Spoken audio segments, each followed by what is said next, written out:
In a recent talk, I addressed the question of what the Buddha taught when followers of his asked him, "Sir, how can we be like you? You are an awakened person. Tell us how we also can be awakened." And so what the Buddha taught in that regard is in response to that very, very pointed question.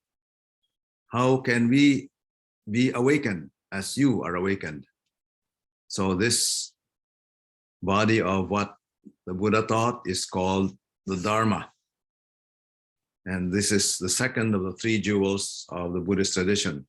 The Buddha, the awakened one, the Dharma, the guidelines that were offered by the awakened one as to how everyone else can be awakened.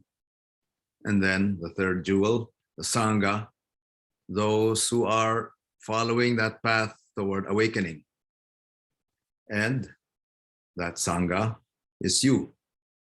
The very fact that you are here sitting on a Saturday morning and giving your time to doing nothing but sitting here, breathing in and breathing out and allowing yourself to be totally immersed in that stillness is an indication precisely of that aspiration to be awakened or to realize that path of awakening for the long haul, for your entire life. So it's a great joy to be in community with such a group. So now, in response to that question, what did the Buddha teach? Rather than giving doctrines, the Buddha responded by saying, by giving guidelines and instructions as to how those who are seeking awakening may also be awakened.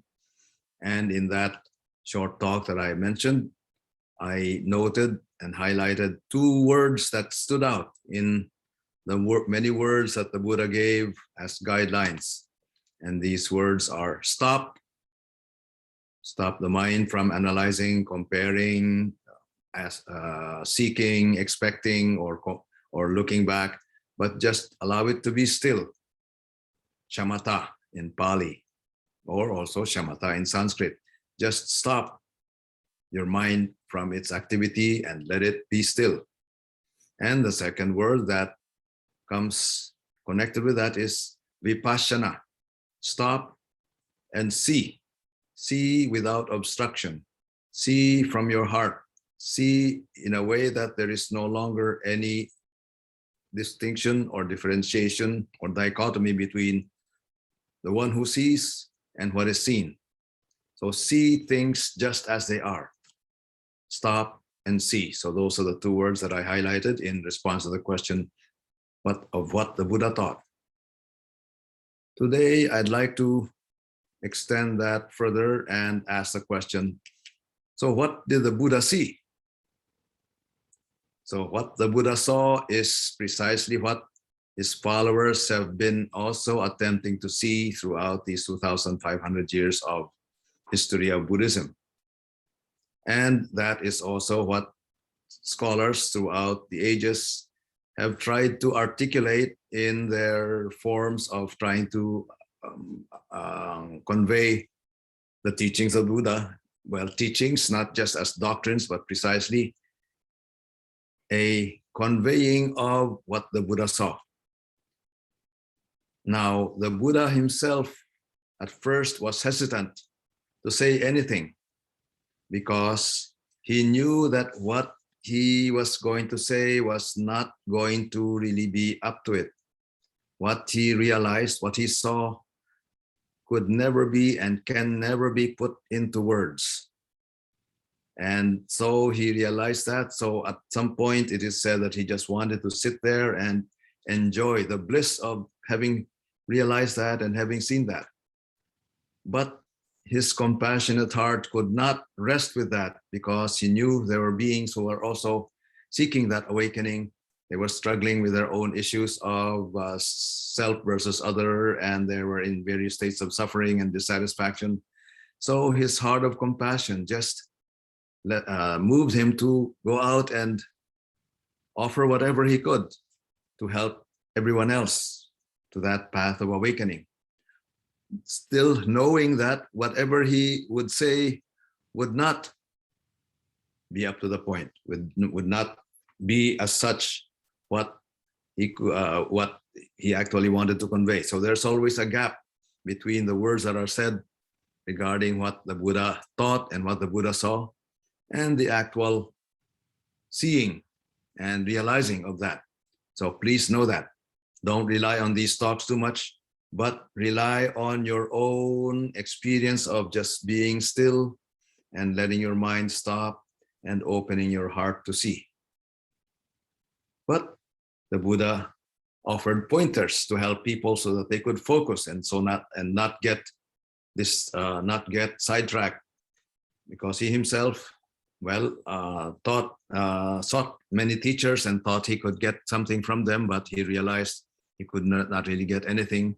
So he found the path in just turning to that practice himself of stopping his mind from its activities.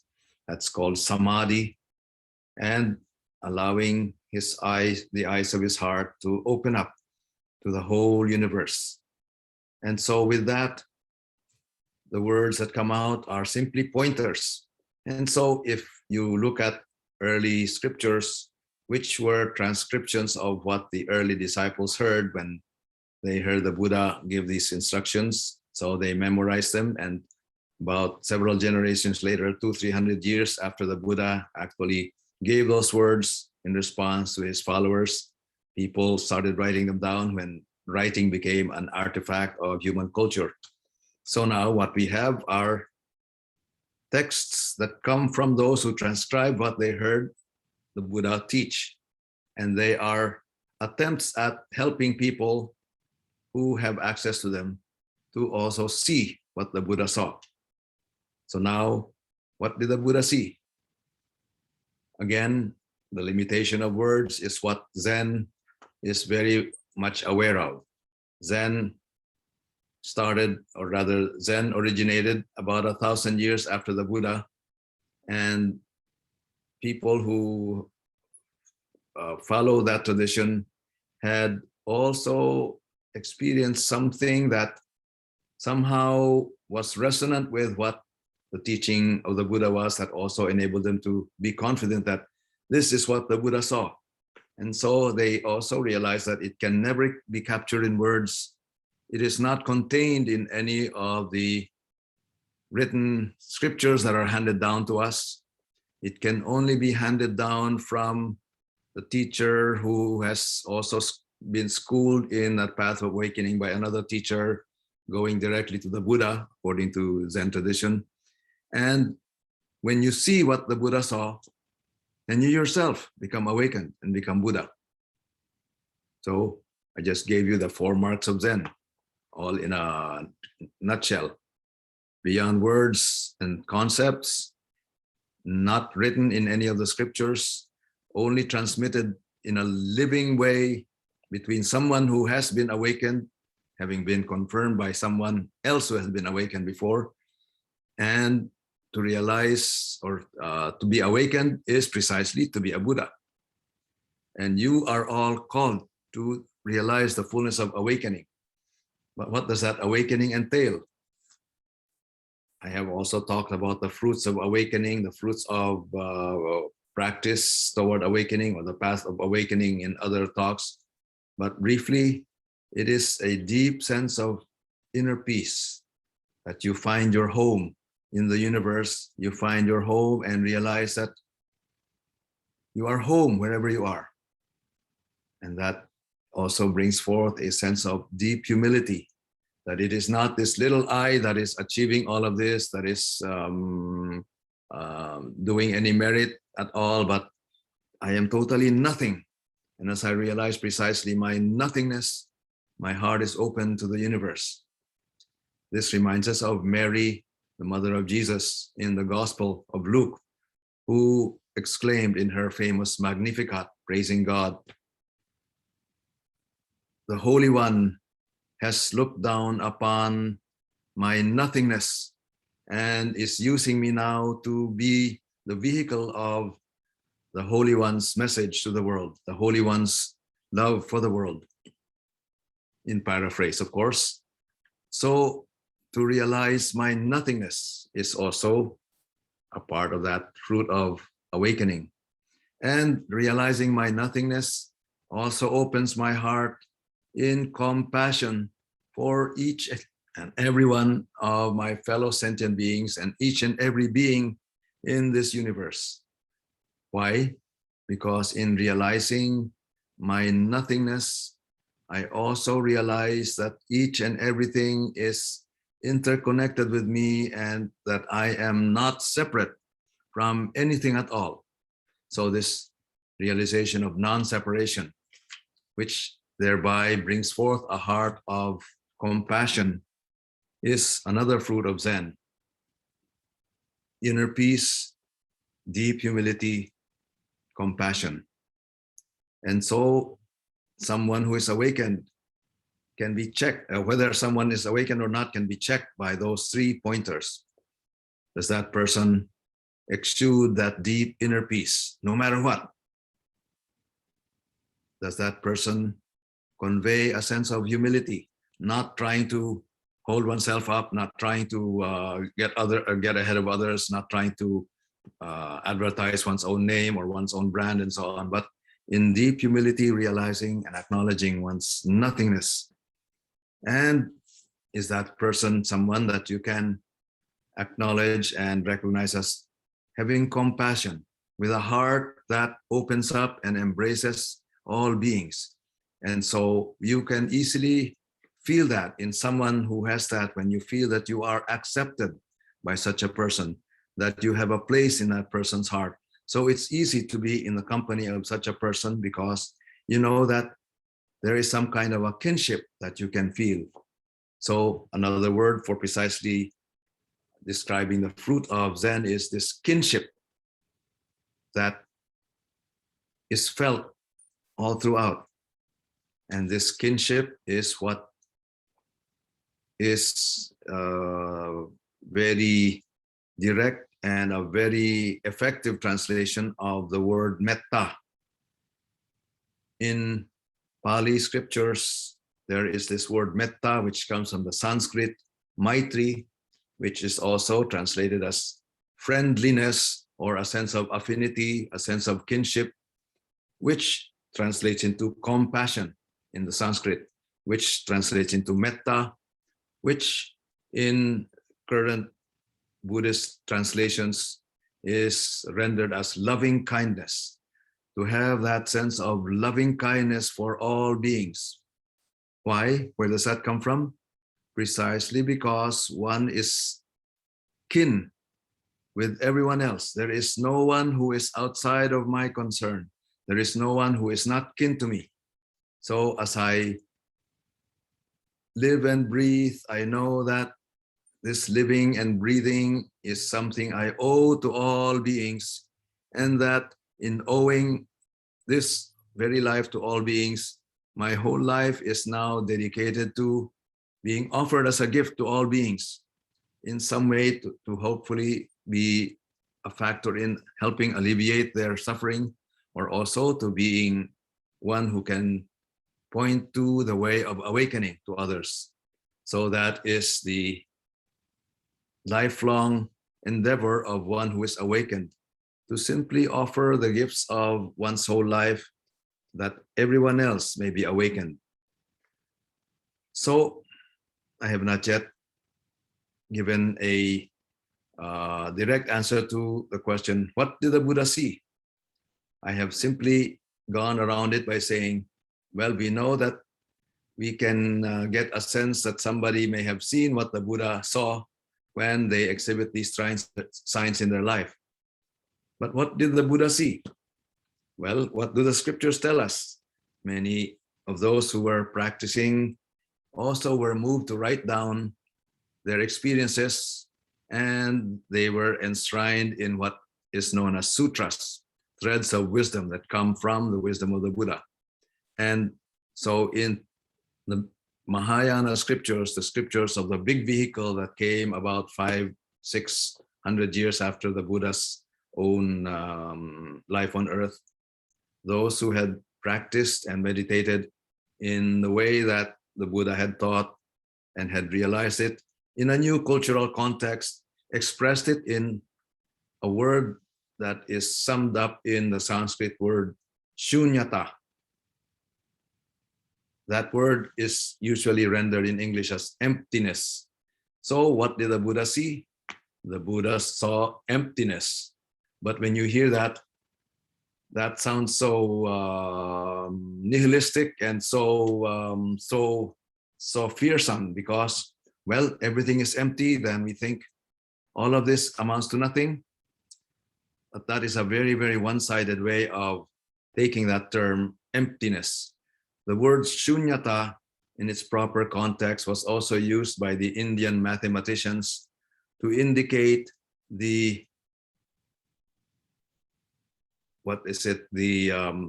placeholder 0 that stands at the center of the world of mathematics, where from 0 comes the positive integers 1, 2, 3, 4, 5, and so on. And from 0 also comes the negative integers, -1, -2, and so on. So 0 is the hub of all numbers in the world of mathematics. So what did the Buddha see? Shunyata, the zero-ness of everything. So that 0 that holds, that is the hub of everything.